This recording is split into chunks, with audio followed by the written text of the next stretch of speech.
사도행전 강해 오늘 설교 제목을요 궁극적 현실이란 제목으로 말씀을 나누도록 하겠습니다. 여러분들 철학자들이 하는 가장 중요한 질문 중에 하나가 뭐냐면은 현실에 대한 질문입니다. 그래서 무엇이 실제인가, 무엇이 현실인가, 무엇이 존재하는가, 이 질문을 중심으로 철학자들이 질문에 대한 대답을 찾는 것이 철학자들이 하는 목적인데요. 여러분들 우리 이 세상의 현실은 이제 보이는 세계가 있죠. 보이는 현실. 그래서 과학적 현실이라고도 하는데, 현실을 관찰하고 측정할 수 있게 되고 경험적 증거와 과학적 방법을 기반으로 이 물리적 세계의 현상을 설명하고 예측하기도 하죠. 그것은 이제 물리적 현실을 표현하는 건데요. 과학적 현실은 영적 현실, 정신적인 세계의 현실을 표현하기에는 보이지 않는 것들이 있기 때문에 그것을 다 설명할 수가 없죠. 그래서 우리가 가지고 있는 영적 현실들을 설명하기 위해서 종교들이 그에 대한 답을 제시하고 있습니다. 우리 영적 현실은 뭐 죽으면은 그냥 우리 영적 현실은 끝나는 것이다 가르치는 분들도 계시고, 죽으면은 우리 영적 현실은 다시 새로운 삶이 시작되는 것이다 가르치는 분도 계시고, 또한 아니면은 잘 좋은데 가게 된다, 착하게 잘 살면 좋게 가게 된다는 것이 영적 현실이라고 가르치는 분들도 계시죠. 성경이 말하는 영적 현실은 무엇일까요? 스데반이 오늘 이 말씀 가운데 보면은 성경에서 말하는 영적인 현실을 보게 됩니다. 그걸 이 ultimate reality, 궁극적 현실을 보게 되는데요. 그동안 이제 저희가 스데반이 한 설교를 함께 봐왔습니다. 설교를 하게 된 이유가 뭐였냐? 스데반이 거짓 증인들로 인해서 공회에 끌려가서 심판을 받게 되죠. 재판을 받게 되는데, 가장 큰 두 가지 가르침에 대한 문제를 사람들이, 거짓 증인들이 말을 했었습니다. 스데반이 말한 이 성전에 대한 부분과 그 다음에 율법에 대한 부분이죠. 거짓 증인들은 스데반이 그 율법에 대해서 모세 율법을 지키지 않아도 의롭게 될 수 있다. 유대인들은 뭘 믿었냐? 자신들이 율법을 완벽하게 지키고 있었고, 완벽하게 그 율법을 지킴으로 말미암아 하나님 앞에서 의롭게 될 수 있다고 믿고 있고 그렇게 살고 있었어요. 근데 스데반은 그게 아니다. 우리가 하나님 앞에서 의롭게 되는 것은 율법을 지킴으로 되는 것이 아니라 믿음으로 되는 것이다라는 것을 말하고 있던 거죠. 그래서 율법을 지키지 않아도 하나님 앞에서 의롭게 될 수 있다는 부분을 잘못된 증이다, 잘못된 가르침이다 공격을 했던 것이고, 두 번째는 성전에 대한 부분이었죠. 예수님이 말씀하셨던 것처럼 하나님을 예배하려면 예루살렘 성전에서만 드려야 된다고 가르쳤었어요. 그리고 그게 너무 도가 지나쳐서 성전 자체를 예배하는 것까지 나아갔었죠. 근데 스데반이 가르치고자 했던 건 무엇이었냐? 하나님은 성전에서만 예배받으시지 않으시고, 예수 그리스도가 십자가의 죽으심으로 말미암아 그 성전의 회막이 둘로 찢어졌고, 하나님의 임재가 열방에 열리게 됐고, 예루살렘 성전뿐만 아니라 어디든 성령과 진리 안에서 하나님을 예배할 수 있게 됐다고 가르쳤기 때문에, 유대인들은 또 이 사람이 예루살렘 성전에 대해서 잘못 가르치고 있네 라고 그 스데반을 공격했던 거죠. 고소했던 거죠. 그래서 그 스데반이 유대인들의 잘못된 율법에 대한 이해와 성전에 대한 이해를 가르쳐주기 위해서 율법과 성전이 주어지기 전 사람들, 아브라함의 믿음과 요셉의 믿음과 모세의 믿음을 통해서 가르치고 설명을 잘 해줬어요. 근데 오늘 본문부터는 이제 스데반이 그들에게 세게 나갑니다. 51절 말씀 보시면은, 목이 곧고 마음과 귀에 할례를 받지 못한 사람들아, 너희도 너희 조상과 같이 항상 성령을 거스르는도다.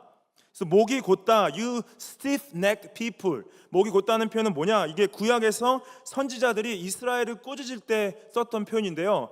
목이 곧다는 건 뭐냐면, 하나님 앞에 살 때 하나님 앞에 엎드리고 우리의 자신의 마음의 신앙의 자세를 겸손함으로 숙여야 되는데, 하나님 앞에서 목을 곧이 세우고 하나님께 대드는 거예요. 그래서 하나님의 법을 순종하지 않고 우상을 숭배하고 하나님을 거스르는 것을 목이 곧은 사람들이라고 표현을 했던 거죠. 그래서 그 하나님 앞에서 범죄했던 이 범죄함의 황금 소를 만들어서 우상으로 섬기고 광야에서 40년 동안 방황하게 되죠. 그리고 반복적으로 우상을 섬기고 하나님 뜻을 거스름으로 말미암아 수많은 이방 나라들이 쳐들어오고 정복되어지는 것을 경험하게 되고 때로 포로로 끌려가게 되고 하는 역사들을 반복하게 되죠. 그래서 이 목이 곧다라는 표현을 잠언 29장 말씀에 보면 이렇게 표현하고 있습니다. 자주 책망을 받으면서도 목이 곧은 사람은 갑자기 패망을 당하고 피하지 못하리라 그래요. 그래서 계속 경고를 받고 계속 책망을 듣고 계속 말씀을 들음에도 불구하고 회개하지 않고 자신의 길에서 돌아서지 않고 계속 범죄하고 우상을 섬기고 할 때 언젠가는 결국 꺾이게 된다라고 말씀을 하시는 거죠. 그리고 이것을 다시 오늘 51절 말씀 보시면은 마음과 귀에 할례를 받지 못했다라고 표현하죠. 이스라엘 백성들은 태어나서 8일 만에 남자들은 할례를 받았습니다. 할례의 의미가 뭐였냐? 하나님께서 아브라함에게 주신 축복의 언약, 그 언약에 대한 증표였어요. 그 증표, 육적으로는 할례를 받았는데 하나님이 원하시는 할례는 육신의 할례가 아니라 마음의 할례였다는 거죠. 마음과 귀의 할례라는 건 뭐냐면은 마음이 하나님 앞에서 찢어지고 귀가 찢어져서 하나님의 말씀을 듣고 겸손하게 나아가 주님만을 섬기고 주님의 뜻에 순종하는 것이다. 근데 그들은 육적으로는 할례를 받았지만은 마음은 하나님 앞에서 거스르고 범죄했다. 너희도 너희 조상과 같이 항상 성령을 거슬렀다라고 표현한 거죠. 그 마음에 범죄한 것을 성령의 거스름이다라고 표현한 거죠. 그래서 성령이 거스른 건 뭐냐? 여러분들 마음의 할례를 신약에 와서는 뭐라고 표현하냐면은 성령으로 거듭나는 것이다라고 표현합니다. 마음의 할례를 성령으로 어떻게 거듭날 수 있습니까? 성령으로 거듭나는 것은 내적 사람이 영혼이 다시 태어나는 걸 의미해요. 여러분들 영혼이 어떻게 다시 태어날 수 있냐? 성령께서만이 우리 영혼을 다시 태어나게 할 수 있습니다. 그럼 내가 내 자신이 다시 태어난 사람인지 어떻게 알 수 있어요? 내가 거듭난 사람인지 어떻게 알 수 있어요? 본인은 알 수 있습니다. 어떻게 알 수 있냐? 내 안에 예수님 앞에서 내 죄를 회개하고 예수님을 삶의 주인으로 받아들였다면은 그것이 여러분들이 성령으로 거듭났다는 증거예요. 그것은 본인만 알 수 있어요. 아, 내가 예수님의 앞에서 내 죄를 회개했지, 내가 예수님을 나의 삶의 주인으로 받아들였지, 그것이 여러분들 자신의 마음 가운데 그 진심이고 그것이 거짓되지 않았다면은 그것이 여러분들이 성령으로 거듭났다는 증거라는 거죠. 여기서 하나님이 이 스데반이 유대인들, 특히 하나님의 백성들, 하나님의 택한 백성들이란 유대인들한테 왜 이런 얘기를 하냐? 하나님의 백성인데도 불구하고 하나님의 부르심을 받았는데 불구하고 하나님의 경고를 무시하고 하나님 앞에 회개하지 않고 지속적으로 범죄하는 것을 경고하고 있는 거죠. 그리고 성령을 내가 거스르고 있을 수 있어요. 성령으로 거듭났는데도 불구하고 내 안에 있는 성령님이 살아계신데 하나님의 뜻과 하나님의 말씀을 순종하지 않고 내가 매일매일 삶 가운데서 그분이 원하는 삶이 있는 것을 내가 알매도 불구하고 그것과 상관없이 별개로 내가 내 멋대로 살아가는 것이 성령을 거스른다고 말씀을 하시는 것입니다. 그래서 스데반은 이 유대인들의 영적인 현실을 보고 있었어요. spiritual reality. 그들의 영적 현실은 뭐였냐? 겉으로는 하나님의 택함 받은 백성으로서 예루살렘에서 성전에서 예배드린다고 하고 제사 드린다고 하고 율법을 완벽하게 지킨다고 하지만은 그들의 마음은 하나님 앞에서 범죄하고 주님의 뜻을 거스리는 것을 보고 있었다는 거죠.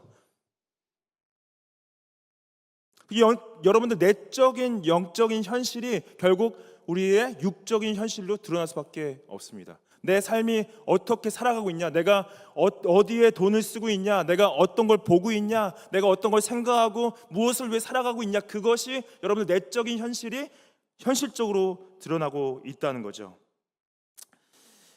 52절 말씀에 너희 조상들이 선지자들 중에 누구를 박해하지 아니하였느냐? 의인이 오시리라 예고한 자들을 그들이 죽였고 이제 너희는 그 의인을 잡아준 자요 살인한 자가 되었다. 하나님께서 반복적으로 구약 그 시절 가운데 이스라엘 백성들에게 선지자를 보내셨습니다. 선지자의 목적은 뭐냐면은 하나님의 말씀을 전달하는 사람들이에요. 근데 하나님의 말씀을 전달할 때 그 예언자들이 했던 건 뭐냐면은 너희들이 지금 회개하지 않고 우상을 벗어 던지지 않고 하나님을 예배하지 않고 하나님을 진정 마음으로 따르지 않는다면 심판이 임할 것이다 라는 것을 경고하는 것이 선지자들의 목적이었습니다.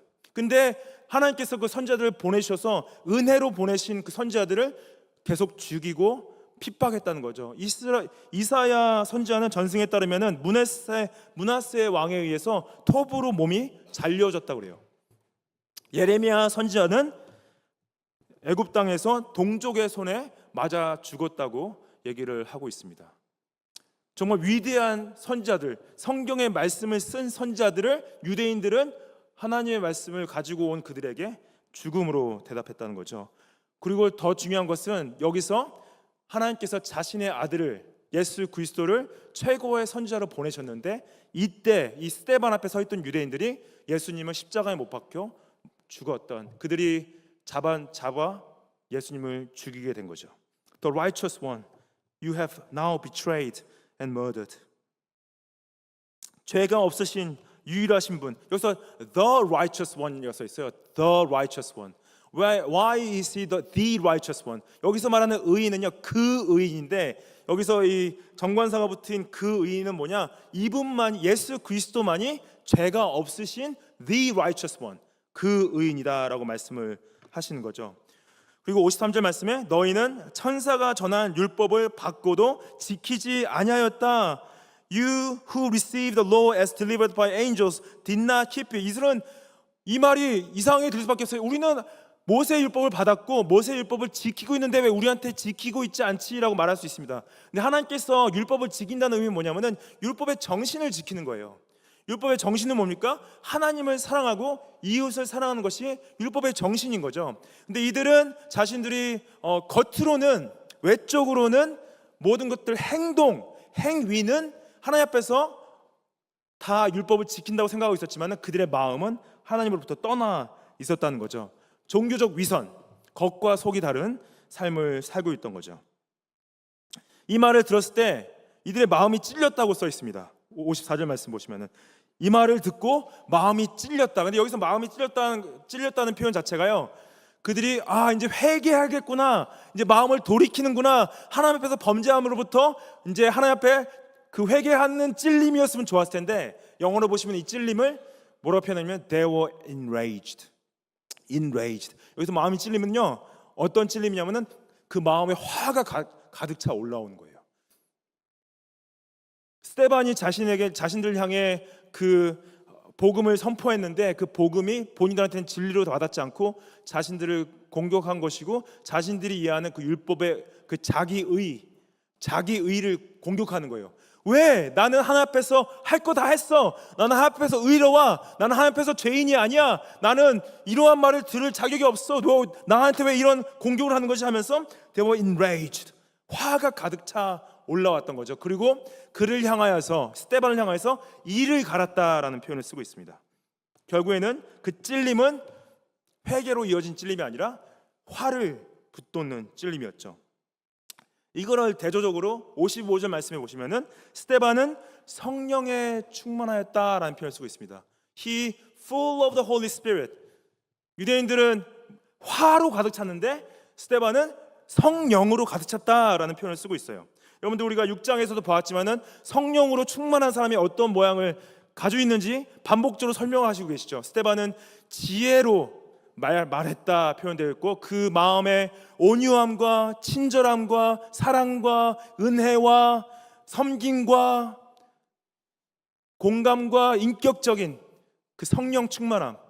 그래서 그 표현, 그 성령 충만함을 그 얼굴이 천사와 같았다고 표현해주고 있지 않습니까? 그래서 한 유대인들은 그 마음에 찔렸을 때 그들에는 화로 가득 차 있는 상태였고 자신을 공격하는 사람들 앞에서 스데반은 성령으로 충만했다라고 표현되어 있어요. 그들 앞에서 같이 화가 차올라서 서로를 욕하거나 서로와 싸우려는 것이 아니라 그 마음 가운데 그 상황 가운데서 성령 충만함을 어떻게 표현하냐? 하늘을 바라봅니다. 하늘을 gaze into heaven. 성령에 충만하다는 건 뭐냐 여러분들? 상황을 바라보는 것이 아니라 나를 공격하는 사람들을 보는 것이 아니라 내 자신을 보는 것이 아니라 하늘을 바라보는 것이 성령에 충만하다는 걸 표현하는 거예요. 여러분 무엇을 바라보고 매일매일 살고 계십니까? 그래서 하늘을 주목하여 봤는데 스데반이 뭘 봤냐? 하늘의 현실을 봐요. He saw the heavenly reality. 하늘의 우를 봤는데 하나님의 영광과 및 예수께서 하나님 우편에 서신 것을 보셨다라고 그래요. 이것이 하늘의 현실입니다. 성경에 말하는 하나님, 성부 하나님 옆에 오른쪽에 성자 하나님이 계신 것. 이 우편에 계신 것을 성경은 반복적으로 설명을 하고 있습니다. 신학자들은 이 예수님께서 십자가에서 죽으시고 부활하시고 3일 만에 부활하신 이후에 40일 동안 제자들에게 하나님의 나라에 대해서 가르치신 후에 승천하시죠. 제자들이 예수님이 승천하시는 걸 봐요. 그래서 예수님께서 하늘에 승천하신 이후에 하나님 우편에 앉으십니다. 그 앉으심을 신학자들은 세션이라고 그래요. 당회를 말할 때 말하는 그 세션, the session of Christ, 우편에 앉으셨다라는 표현을 쓰는데요. 이것을 예수님 자신도 말씀하시죠. 마태복음 26장에서 64절 말씀 보시면은 예수께서 이르시되 내가 말하였느니라 그러나 내가 너희에게 이르노니 이후에 인자가 권능의 우편에 앉는 것과 하늘 구름을 타고 오는 것을 너희가 보리라. 예수님의 그 하늘 보좌 우편에 앉으심이 가지고 있는 가장 중요한 의미는 뭐냐면은 그분이 다시 오시는 것을 나타냅니다. 구름을 타고 다시 오신대요. 권능으로. 그리고 누가복음 22장 69절 말씀 보시면은 그러나 이제부터는 인자가 하나님의 권능의 우편에 앉아 있으리라 하시니 다 이르되 그러면 내가 하나님의 아들이냐 대답하시되 너희들이 내가 그라고 말하고 있느니라. 이게 뭐냐? 하나님이 예수 그리스도가 하나님 보좌 우편에 앉아 있다는 건 예수 그리스도의 정체성, 그 정체성이 무엇인가? 하나님의 아들이심을 선포하고 있는 거예요. 예수님은요 신이시죠. 하나님의 아들이시고 하나님 되신다는 걸 선포하고 있습니다. 그리고 에베소서 말씀 1장 말씀 보시면은 그의 능력이 그리스도 안에서 역사하사 죽은 자들 가운데서 다시 살리시고 하늘에서 자기의 오른편에 앉히사. 그래서 하나님께서 성부 하나님께서 자신의 오른편에 성자 하나님을 앉히셨는데 모든 통치와 권세와 능력과 주권과 이 세상뿐만 아니라 오는 세상에 일컫는 모든 이름 위에 뛰어나게 하신다.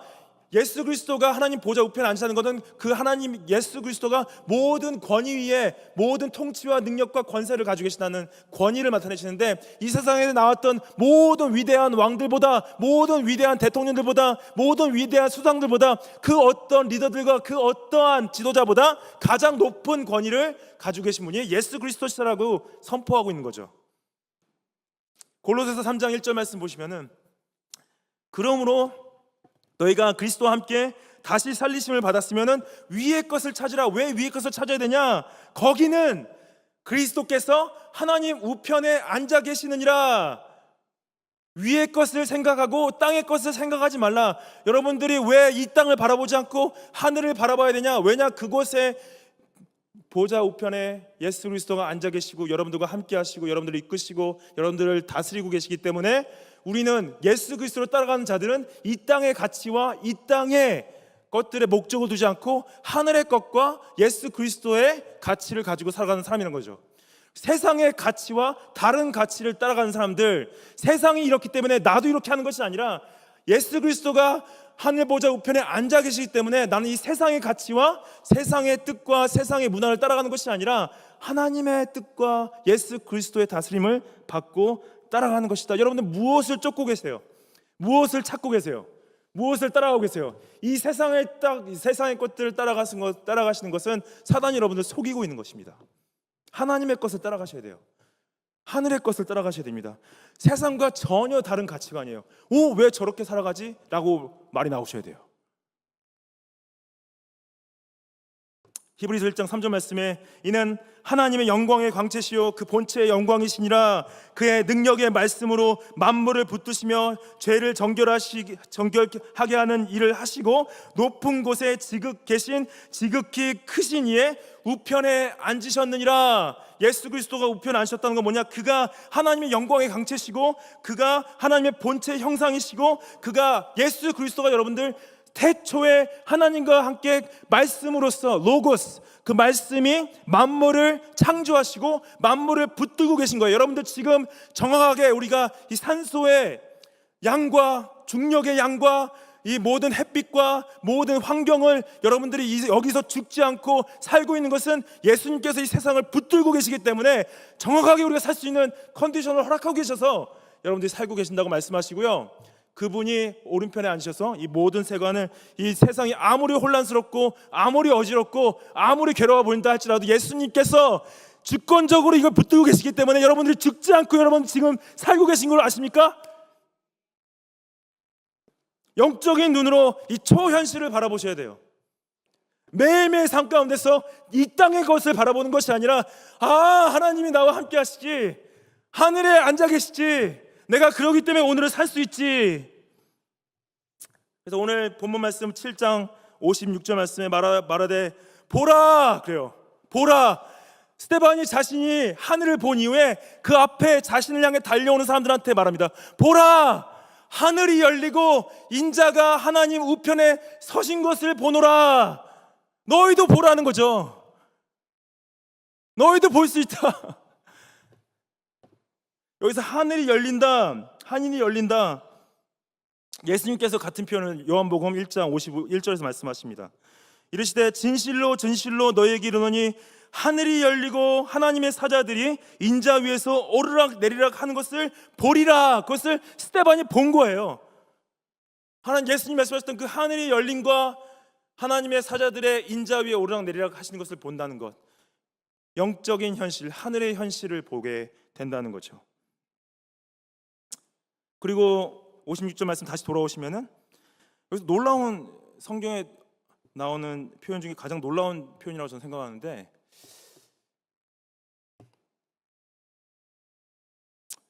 인자가 하나님 우편에 서신 것을 봤다 그래요. 이게 왜 놀랍냐? 앉아 계셔야 되거든요. 예수님은 세션 앉아 계셔야 되는데 서셨다는 거예요. 이게 그냥 앉았다 설 수 있지 이렇게 생각할 수 있을 텐데, 여러분들 왕이 왕좌에 앉았다가 설 때는 이유가 있습니다. 그 서는 거에 대한 가장 첫 번째는 자신의 권위를 선포하는 거예요. 예를 들어서 굉장히 중요한 결정을 내리고 그 결정을 온 국민에게, 온 백성에 선포할 때 자리에서, 왕좌에서 일어나서 자신의 뜻을 선포합니다. 그 뜻이 그 땅 가운데 이루어지는 권위를 드러내는 거예요. 왕이 할 때는. 두 번째로는 왕이 일어날 때는 왕이 직접 자신이 행동할 때 일어납니다. 원래 왕은 명령하면은 그 명령한 사람들이 행동하게 돼 있는데, 자신이 일어나는 건 뭐냐? 전쟁에 나갈 때 자신이 직접 일어나는 경우가 있고요. 어떠한 무엇을 백성에게 베풀러 줄 때 일어나는 경우가 있고, 자신이 직접 어떤 걸 행동하는 것 자체는 굉장히 큰 의미를 가지고 있는 거죠. 세 번째는 뭐냐? 왕이 일어난다는 것은 어떠한 굉장히 중요한, 자신에게 중요한 사람이 왔을 때 일어납니다. 그 사람을 환대하고 받아주고 존중하고 존경할 때 왕이 일어나요. 모르겠어요. 예수님께서 왜 여기서 일어나 서 계신지 정확히 알 수는 없지만은 제 생각엔 그래요.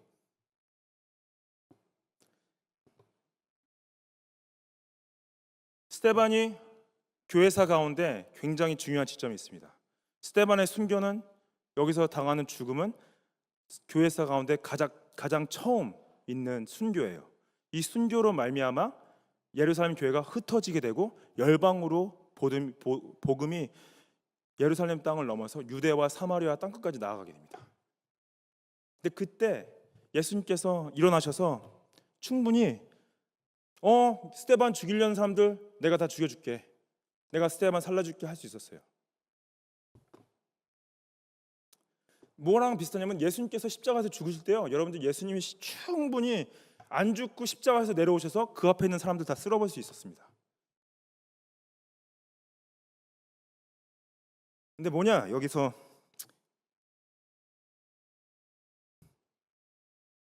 이 스데반의 죽음을 사용하시는 거예요. 근데 하늘에서 일어나서 스데반을 맞을 준비를 하시는 거죠. 내 품으로 와라. 내가 너와 함께한다.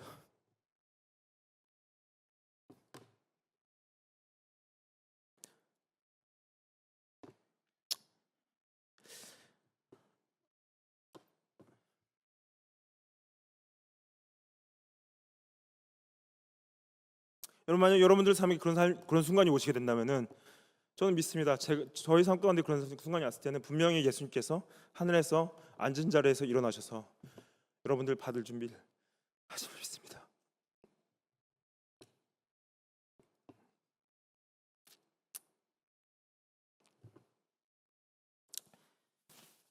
(57절) 말씀에 그들이 큰 소리를 지르며 길을 막고 일제히 달려들었다. 이제 더 이상 얘기를 듣고 싶지 않은 거죠. 그냥 이 화가 차오르고 그 마음의 감정을 주체를 못하니까 그냥 괴성을 지르는 거예요. 막 소리를 지르면서 더 이상 듣지 않겠다 귀를 막고 달려드는 거죠. 성령에 충만한 스데반을 봤을 때 그것을 받아들이기보다는 일제히 달려 그를 58절 말씀에 성 밖으로 내치고 돌로 쳤다 그래요. 여러분들, 이 당시 유대인들에게는 그 사람을 죽일 권한이 없었습니다. 왜냐하면 로마 왕국 밑에 있었기 때문에 로마 정부만이 캐피털 퍼니시먼트, 사람을 죽일 수 있는 권한이 있었어요. 근데 그 불법을 정하는 거죠. 이제는 로마 정부에 물어보지도 않고 이 스데반을 자신들의 손으로 죽입니다. 근데 그 자신들의 죽음에 대한 여러분들 책임을 누구한테 넘기냐면 여기서 사울한테 넘겨요. 이 옷을 벗어서 넘긴다는 것은 너가 우리가 하는 행동에 대한 책임을 져줘라는 거예요. 근데 사울이 뭐냐? 사울이 그래, 유대인으로서 그래, 이거 잘하는 거야, 내가 책임져 줄게, 가서 스데반한테 돌 던져라는 거예요. 놀랍죠? 나중에 하나님께서 이 사울을 부르셔가지고 이방인의 사도로 부르시지 않습니까? 참 그것도 역설이죠. 사울이 그래서 사도 바울이 되죠. 7장 59절 말씀에 그들이 돌로 스데반을 치니 스데반이 부르짖어 이르되 주 예수여 내 영혼을 받으시옵소서 그래요. Lord Jesus, receive my spirit. 주님, 나의 영혼을 받아주십시오. 돌이 날아오고 있는데 이 말을 합니다. 여러분들, 예수님 나의 영혼을 받아주십시오 하는데요, 이 같은 표현을 예수님께서 십자가상에서 하십니다. 누가복음 23장 46절 말씀에 예수께서 큰 소리로 불러 이르시되 아버지, 내 영혼을 아버지 손에 부탁하나이다. Father, into your hands I commit my spirit. 예수님은 분명히 하셨죠. 자신의 십자가의 죽음 가운데 이 죽음으로 인해 자신의 영혼이 하나님 성부 아버지의 품으로 돌아가는 걸 알고 있었고, 스데반은 분명히 알고 있었습니다. 그 자신의 죽음 가운데 자신의 영혼이 예수님의 손으로 돌아간다는 것을 알고 있었죠. 이건 믿음이죠. 여러분들 죽음의 순간 가운데 여러분의 영혼을 예수님께서 받아주신다고 약속하셨습니다. 기억하십시오. 그 죽음의 순간 가운데 예수님 나의 영혼을 받아주십시오 고백하십시오. 그리고 60절 말씀 보시면은 무릎을 꿇고 크게 불러 이르되 주여 이 죄를 그들에게 돌리지 마옵소서. Lord, do not hold this sin against them. 그래서 누가가 이거를 기록할 때 이것을 분명하게 목적을 가지고 기록한 것을 어떻게 할 수 있냐? 같은 표현을 또 예수님께서 하셨음을 저희가 알고 있죠. 누가복음 23장 34절 말씀 보시면은 예수께서 이르시되 아버지 저들을 사하여 주십시오. Father, forgive them. 자기들이 하는 것을 알지 못함이니이다. For they do not know what they do. 누가 또 스데반이 예수님이 하셨던 표현을 그대로 쓰죠.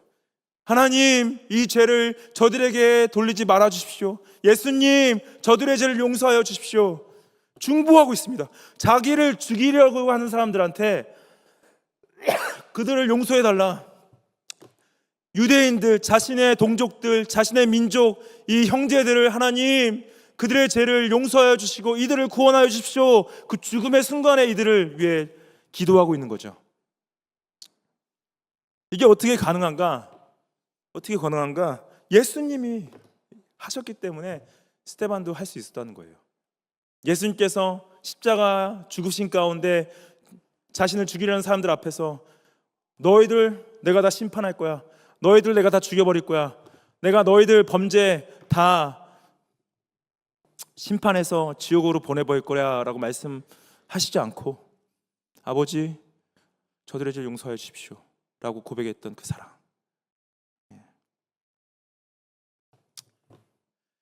그 사랑의 현실을 스데반이 따라갔습니다. 그래서 자기를 죽이려는 사람들, 자신을 공격하고 욕하고 자신을 질받고 자신을 버리려는 이 사람들 앞에서 하나님 이 죄를 저들에게 돌려주지 마십시오. 예수님 저들의 죄를 용서해 주십시오 고백하는 거죠. 저는 하나님께서 예수님께서 저에게 주신 명령 중에 정말 불가능하다 생각하는 적용이 뭐냐? 마태복음 이 말씀입니다. 마태복음 5장 44절 말씀. 나는 너에게 이르노니 너희 원수를 사랑하며 너희를 박해하는 자를 위하여 기도하라. 이 명령이죠. 불가능한 적용. 이걸 어떻게 여러분들 살아낼 수 있어요? 여러분들 그냥 운전하다가 좀만 껴들어도 여기 확 나오는데 이게 가능합니까? 나를 공격하고 나를 해하려고 하는데 어떻게 사랑할 수 있겠어요? 어떻게 그들을 위해 기도할 수 있겠어요? 예수 그리스도의 그 사랑의 현실을 알면은 가능합니다. 우리 삶 가운데 우리를 미워하는 자들, 우리를 공격했던 사람들 마음으로 용서할 수 있고요. 그들을 위해서 이분 중보할 수 있고 우리 한국 민족을 공격했던 민족들 그들을 향해서 우리가 공격하는 것이 아니라 그리스도의 복음을 증거할 수 있고 그리스도의 복음으로 우리가 그들을 사랑할 수도 있습니다. 여러분들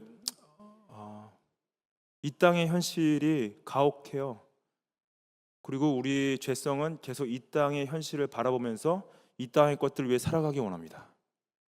근데 예수님을 알고 그분의 삶의 주인으로 따르는 하나님의 백성들은요 이 땅의 가치관을 던져버리고 하나님 나라의 가치관과 그분의 뜻을 이 땅에서 살아가기 위해서 선한 싸움을 싸웁니다. 그 선한 싸움에 여러분들 초대합니다. 어떻게 싸울 수 있냐? 여러분들 매일매일 하늘을 바라보십시오. 물론 눈으로도 바라볼 수 있지만 영적으로 마음으로 바라보셔야 돼요. 아 그렇지. 예수님이 이 땅의 주인 되시고 지금 다스리고 계시지. 내 영안이 열려서 예수 그리스도의 그 궁극적인 현실, 초현실, 예수님의 그 사랑의 현실, 그걸 내가 바라보면서 오늘 살아내야지. 하나님의 백성으로서 여러분들 하나님과 상관없이도 살 수 있습니다. 그거만큼 슬픈 일이 없어요. 예수 그리스도의 제자로서 예수님과 함께 동행하시고 그분을 사랑하시고 그분을 위해 사십시오. 세상의 것들은 일시적인 것이고요. 노아의 방주 때도 그렇고 예수님께서 말씀하신 말세 때도 그렇고요. 사람들은 그냥 먹고 마시고 장가들고 시집가고 하다가 심판을 맞이하게 됩니다. 근데 하나님의 백성들이요 그냥 먹고 마시고 장가들고 시집가다가 삶을 마치는 것처럼 또 그것처럼 슬픈 결말이 없어요. 예. 하나님의 영광을 위해 주님의 나라를 위해 오늘도 신실하게 달려가시기를 축복합니다.